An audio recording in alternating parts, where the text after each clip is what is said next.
자, 이번에는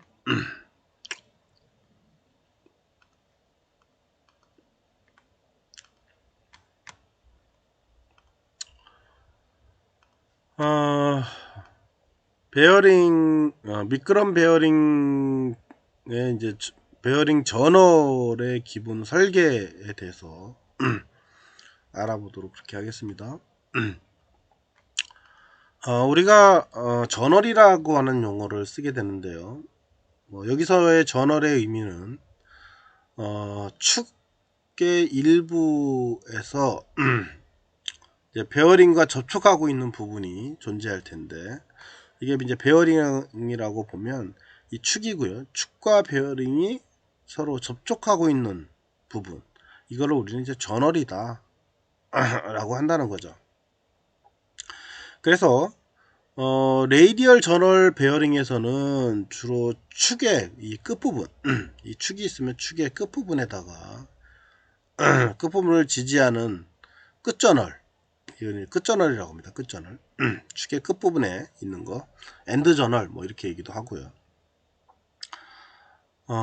그래서 요 그 끝부분에다가 레이디얼 저널 베어링은 끝부분이나 아니면 이제 이 중간 부분에다가 베어링을 꺼서 사용하는 중간 저널 타입하고 두 가지를 사용을 한다, 이렇게 보시면 될 것 같아요. 그래서 레이디얼 저널 베어링은 축 끝부분에 지지하는 끝 저널과 그 다음에 중간 부분을 지지하는 중간 저널, 이렇게 존재한다, 이렇게 보시면 될 것 같고요. 그 다음에 스러스트 저널 같은 경우는 이제 축의 끝부분에서 그러니까 축 방향 하중을 지지하도록, 이게 축이 있으면 축을 지지를 해줘야 돼요. 얘는 축을 지지를 해서 피봇 저널이라고 하는데, 직접 요 베어링이 있으면 베어링 쪽에 축을 껴서 이 축을 지지를 얘가 베어링이 해주게 됩니다. 이렇게 이제 하는 타입을 우리는 피봇 저널이다, 이렇게 얘기를 한다는 거죠. 그러니까 어떻게 보면 베어링 자체가 축에 의해서 힘을 받기 때문에 많은 힘이 가해지는 역할을 하게 되죠. 그러니까 어떻게 보면 스러스털 베어링이 대표적으로 이제 포함이 되는데, 이 타입하고 그 다음에 중간 축 부분에다가 축 방향의 그런 하중을 지지하는 컬러 저널이 있다. 그래서 여기 중간에 베어링을 껴서 이 축 전체를 지지를 해주는 그런 베어링이 있다. 그거를 우리는 컬러 저널이다, 이렇게 보시면 될 것 같습니다. 그 다음에 이제 미끄럼 베어링 저널을 설계할 때 주로 이제 베어링의 이제 압력이라든가 강도, 그 다음에 이제 강성, 그 다음에 이제 손실 동력, 그 다음에 마찰 개수, 마찰열, 이런 것들을 고려해서 이제 설계를 해야 한다는 거고요. 그래서 이렇게 두 가지의 영역으로 나눠져 있다, 이렇게 생각하시고 보시면 될 것 같습니다.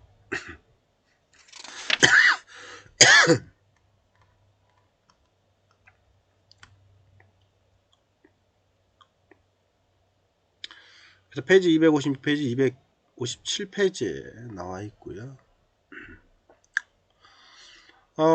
지금 현재 이제 요 그림 4-4에 보면 저널의 투상 면적하고 하중 분포에 대해서 나와 있어요. 이거는 뭐냐면 밑에 이제 베어링이 있으면 이 축이 베어링 위에 올려져 있는 거잖아요. 그럼 이제 하중을 받을 거고요. 위에서 누르는 하중이 존재할 거고요.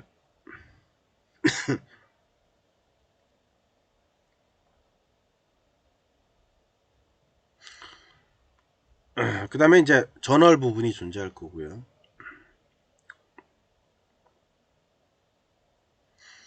그래서 요 전체 닿는 면적이 존재할 텐데 그게 지름만큼 닿을 거고요. 그 다음에 요 길이만큼 닿겠죠. 그래서 지름이 D고 길이가 L인 전월에 P의 하중이 작용했을 때 이 베어링 내부에 분포되어져 있는, 그러니까 이 베어링 내에 압력 이제 분포가 되어져 있을 텐데 그게 이제 균일하다고 이제 가정을 한 겁니다. 약간 틀어지거나 얘가 꺾이거나 약간 이제 얘가 높낮이가 있어서 약간 꺾이거나 한 거는 이제 배제하고 전체가 다 일정하게 다 눌려져 있다. 평평하게. 그걸 이제 가정하고 본 겁니다.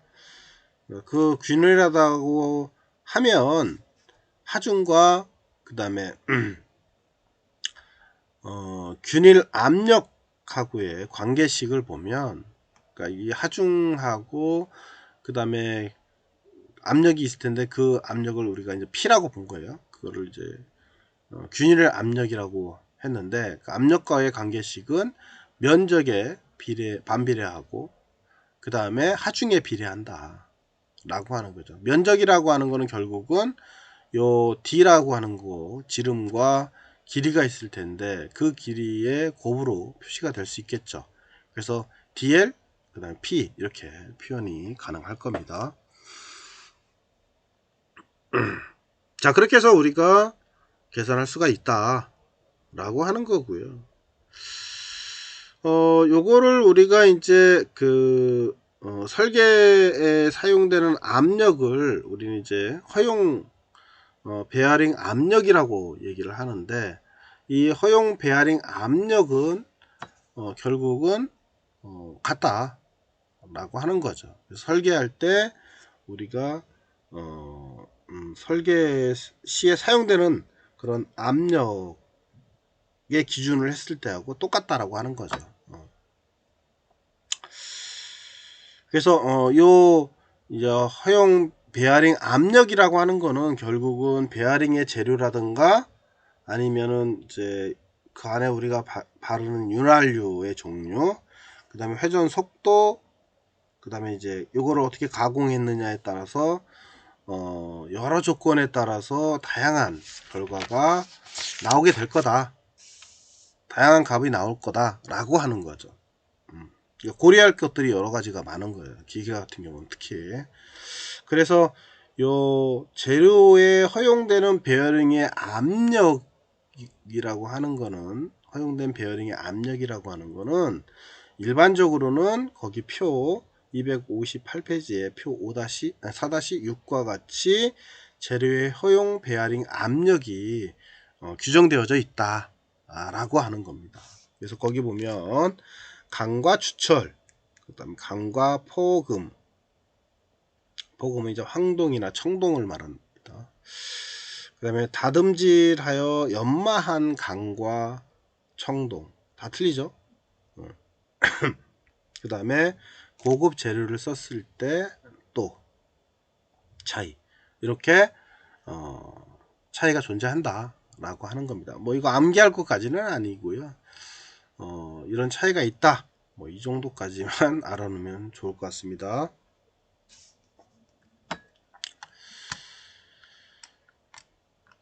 자, 그 다음에 258페이지 하단에 보면 축 전월부의 강도, 엔드 전월이라는 용어가 나오는데요. 요거는 이제 하중의 분포 상태나 작용점의 위치에 따라서 본 겁니다. 그래서 요거는 전체가 하중을 받는 경우고요. 이 경우는 이제 이 길이 전체 길이잖아요. 근데 얘는 이 끝부분만 받는 경우 이제 보여진 겁니다. 그래서 전월은 이제 축의 일부이기 때문에 대체로 축의 지름에 따라서 전월 지름을 결정을 하게 된다, 이렇게 보시면 될 것 같습니다. 그래서 당연히 여기에서도 강도에 의한 이제 끝전월 설계를 우리가 알아봐야 되는 거죠. 그래서 어떻게 설계하느냐에 따라서 이 엔드 저널도 또 달라진다, 이렇게 보시면 될 것 같습니다. 그래서 나머지는 이제 저널 지름에 따라서 이렇게 표현을 했어요. 그래서 L인 이 경우와 2분의 1인 경우, 그래서 2분의 1로 표현을 했죠. 저널 지름을, 길이를. 지름은 뭐 딜 거고요, 그죠?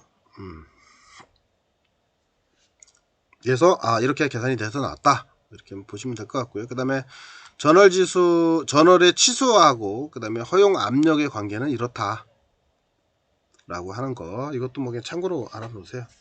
나머지 거기 계산해서 넣어서 정리하면 되는데, 259페이지에 있는 수식처럼 해도 되는데, 우리가 굳이 여기까지는 다 알 필요는 없을 것 같습니다. 그냥 참고로만 한번 읽어보도록 하시고요.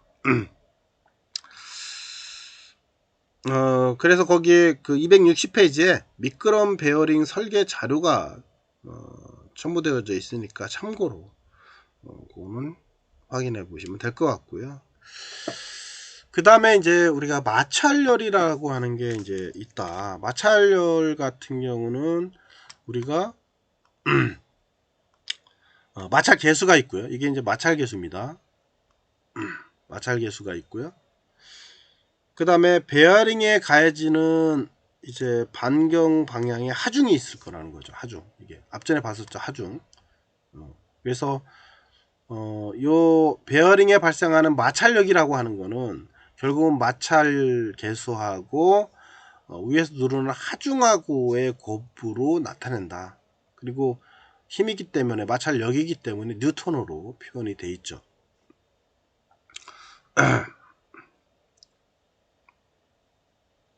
그리고 저널과 베어링 사이의 미끄럼 속도라고 하는 거는 결국은 이제 회전축의 원주의 속도가 되겠죠. 그 원주는 이렇게 표시가 되더라. 지름이 있고요. 그 다음에 파이, 그 다음에 뉴턴, 그 다음에 속도. 이거는 이제 저널하고 베어링 사이의 미끄럼에 의해서 회전할 텐데, 그 회전하는 속도는 이렇게 계산하더라 라고 하는 거고요. 당연히 여기 D는 지름일 거고요, 그죠? 그 다음에 N은 그 회전수.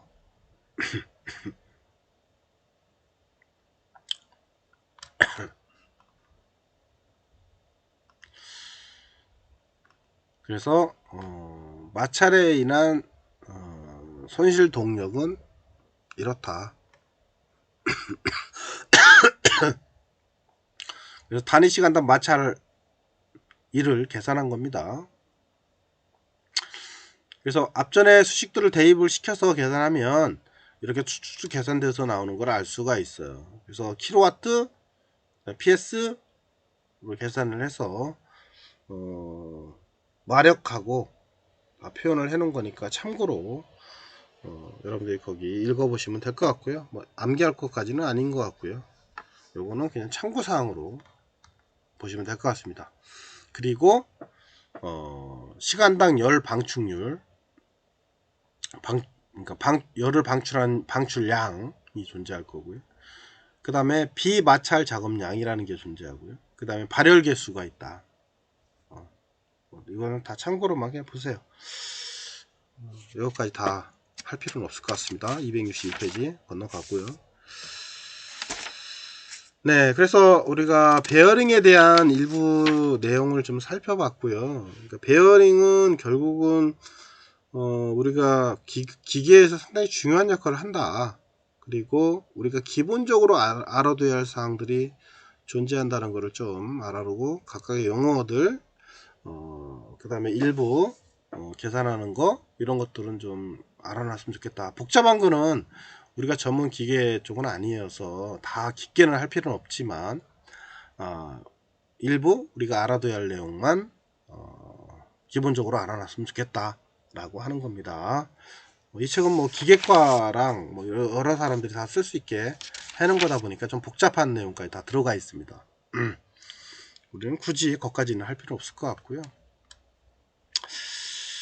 그 다음에 이제 5장으로 넘어가면 자, 5장에는 이제 마찰 클러치라는 게 있어요. 5장도 마찬가지로 이제 기계를 하는 파트에서 사용되는 그런 용어들과 내용들이다 보니까 수식이 좀 많습니다. 여기서도 수식은 좀 빼고요. 개념만 잡고 그냥 건너가도록 그렇게 하려고 합니다. 그럼 마찰 클러치는 뭐냐?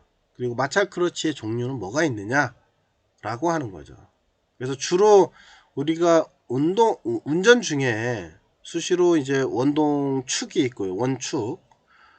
그 원축으로부터 이제 동종축이 또 존재할 거고요. 그러니까 종동축. 두 개의 축을 같이 껴서 하는 거다 보니까. 그래서 그 축을 통해서 동력을 우리가 전달을 하게 되는데, 이때 끊을 수 있는 축이음, 기계 요소를 우리는 이제 클러치라고 한다는 거죠. 클러치는 이 원 동축하고 종 동축하고의 동력 전달을 하는 부분을 서로 붙여서 이렇게 연결했다 해서 이을 수 있는 그 이음새가 존재하는데, 그거를 우리 이제 클러치라고 한다. 클러치에는 이제 맞물린 클러치, 그다음에 마찰 클러치, 그다음에 이제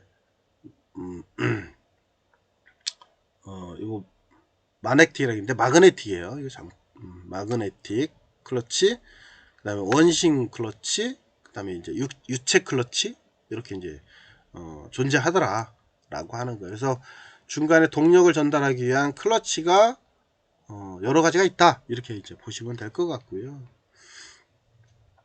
맞물리 클러치 같은 경우는 이제 두 플랜지 면에 턱을 만들어서 원 동축하고 종 동축을 서로 설치를 해서 이제 미끄럼 키를 이용해서 이제 한쪽의 동력을 다른 쪽에 전달을 하게 되는데, 이때 동력 전달을 차단을 하거나 이제 해줄 수 있도록 하는 그 맞물림, 그 클러치가 이제 맞물림 클러치다, 이렇게 보시면 될 것 같고요.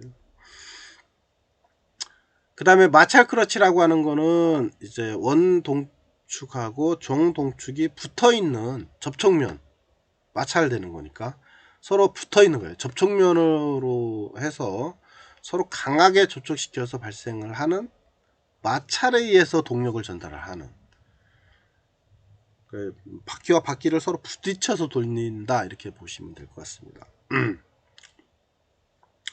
그 다음에 마그네틱 클러치라고 하는 거는, 이거는 이제 전자 클러치이고요, 당연히.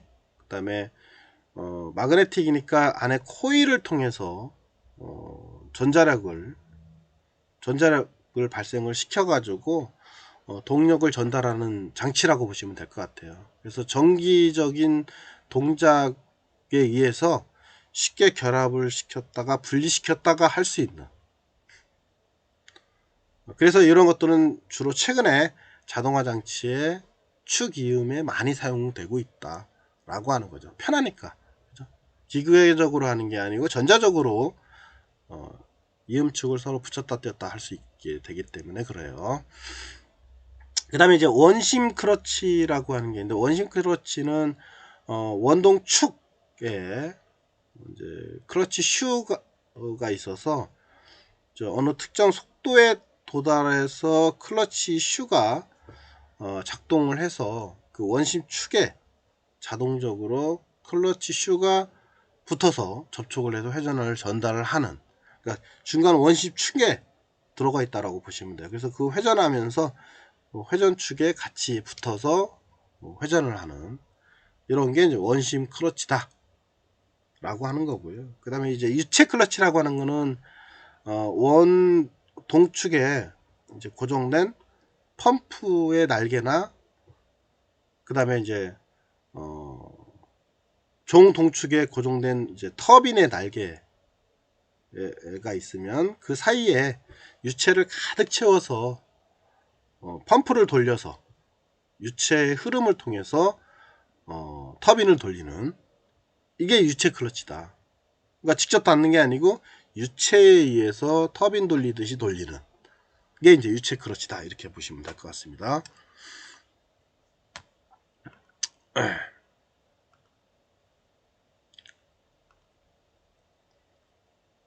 그래서 우리가 그 마찰 크러치의 설계를 우리가 이제 알아봐야 하는데요. 이런 마찰 크러치는 저촉면에 주로 이제 미끄럼이 발생하기 때문에 회전 중에 큰 충격이 없이 동력을 전달할 수 있게 되고요. 미끄러짐이 일종의 안전장치 역할을 수행을 한다. 왜냐면 중간에 미끄러짐이 있어도 축이 망가지거나 이런 건 아니니까. 그 다음에 이제 마찰면의 재료는 당연히 마찰 개수가 크고, 그 다음에 내 마멸성, 마찰에 의해서 마멸이 되면 안 되잖아요. 손상이 되면 그 마멸성이 높아야 되는 거죠. 그리고 높은 온도에서도 견딜 수가 있어야 돼요. 마찰에 의해서 하기 때문에 온도가 높게 일어날 수가 있거든요. 그래야만 오래 변질되지 않고 사용할 수가 있다. 뭐 당연한 얘기긴 합니다. 그죠?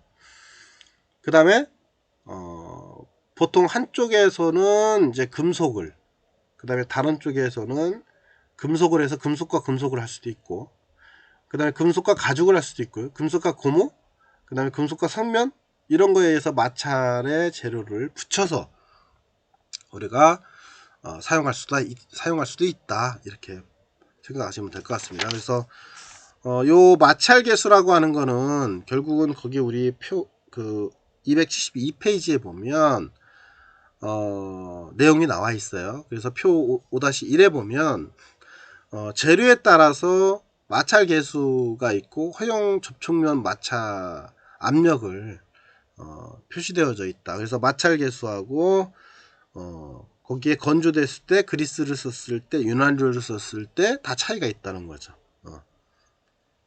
그래서 그거를 정리를 해놨으니까 참고로 보시면 될 것 같고요. 요 마찰 클러치에 대한 그 종류는 여러 가지가 있지만 거기 그림 5-1은 원판 클러치에 대한 그림을 좀 그려놨어요. 그래서 안에 보면 요 원판, 이 판과 이 판이 서로 부딪혀서 되어져 있고, 그때도 이 지름에 따라서 차이가 있는 거죠. D2, DM, D1 이렇게 다 존재할 텐데 지름이 얼마나 되느냐, 그리고 요 Q의 힘이 얼마나 눌리느냐의 차이에 따라서 이제 저촉면의 힘이 달라질 거고요. 당연히 이제 지름에 많으면 많을수록 면적이 많아지니까 당연히 더 힘은 더 전달이 되겠죠. 그래서 결국은 힘이라고 하는 거는 마찰 개수하고 이 Q하고 달려 있다. 이 힘을 받는 거는 당연히 이 저촉면이 얼마나 많느냐에 따라서 차이가 있으니까 결국은 지름하고 관계가 있다. 이렇게 보시면 될 것 같습니다.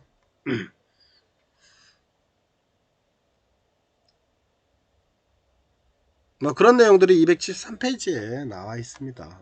그래서 뭐 최대 전달 토크, 축방향의 힘과 마찰력의 관계, 뭐 이런 내용들이 쭉 나와 있는데 여기도 수식은 그냥 여러분들 한번 훑어만 보십시오. 우리가 뭐 요 수식까지 다 정리해서 볼 필요까지는 없을 것 같아요. D도 마찬가지고요. 접촉면하고 평균 지름하고의 관계입니다. 그 다음에 축방향 힘하고 토크하고의 관계, 이렇다. 뭐 이 정도까지만 알아두십시오. 그래서 이제 MKS 단위에서의 각각 정리를 해 놓은 거니까 이것도 그냥 참고로만 알아두세요. 굳이 알아둘 필요까지는, 암기할 것까지는 아닌 것 같고요. 여기도 마찬가지고요. 그래서 원판 클러치의 기본 관계식을 정리해 놓은 거니까 참고로만 알아두고요. 원판 클러치도 있지만 원축 클러치도 있더라 라고 하는 거예요. 이거는 이제 이 안에 있는 이 축이 있고요. 그죠?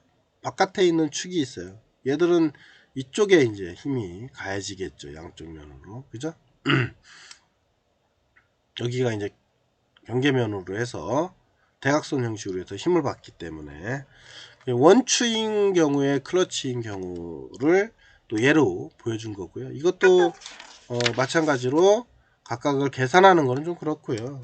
참고로만 이렇게 차이가 있구나 이렇게 보시면 될 것 같습니다. 그래서 280페이지에 정리돼서 나와 있으니까 이것도 참고로 여러분들이 보시면 될 것 같고, 얘는 힘이 두 개로 나눠져 있죠. F1하고 F2로 양쪽 면으로 접촉되어 있기 때문에 그래요.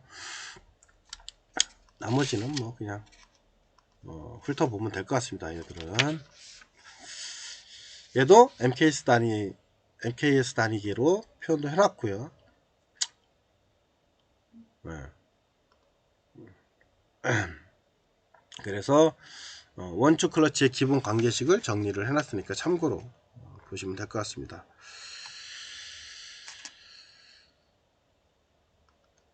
자, 그러면 좀 쉬었다가 나가도록